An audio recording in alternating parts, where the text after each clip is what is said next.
রাম জয় গোবিন্দ। কেমন আছো সবাই? আমি একটা নতুন চ্যানেল খুলেছি, নাম হলো সনাতনী কন্যা। তো কালকে প্রথম স্টার্ট করেছি। যাই হোক, এখানে এই চ্যানেলে কিছু ভালো ভালো কথা হবে, সেজন্য আমি খুলেছি। বিশেষত আর বাংলাতেই হবে, আমি এখানে কোনো অন্য ভাষাতে কথা বলবো না। তো প্রথমত হলো, এই চ্যানেলে আমি যেটা ভালো কথা বলবো ভেবেছি, সেটা কাল থেকে শুরু হয়েছে। তো আজকের যে ভালো কথাটা আছে, সেটা হলো, আমাদের গুরুদেব বলেন যে সংসারে যে সমস্ত কাজকর্মগুলো আমরা করি, যাই করি, রান্নাবান্না করি বা চাকরি করি বা যাই করি না কেন, সেই সব কর্মগুলো যদি আমরা ঠাকুরের পায়ে সমর্পণ করি, যখন শেষ হয়, যেমন রান্না করলাম, শেষ করে তারপর বললাম গোবিন্দ চরণে, যখন বললাম, প্রার্থনা করি আমরা যে আজকে সব কাজ তোমাকে দিলাম, শুভ কাজ যেগুলো ভালো করেছি সব তোমাকে দিলাম, আর যা ভুল ত্রুটি করেছি তার জন্য ক্ষমা চেয়ে নিলে, তাহলে কি হয়, কর্মবন্ধন থেকে মুক্তি পাওয়া যায়।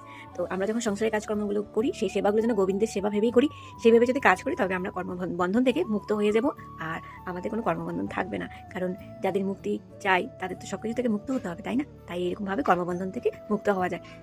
কর্ম না করে কিন্তু হবে না, কর্ম করতেই হবে, কিন্তু সেটা গোবিন্দের পায়ে সমর্পণ করতে হবে। আশা করি সবাই বুঝতে পেরেছো। জয় রাম, জয় গোবিন্দ।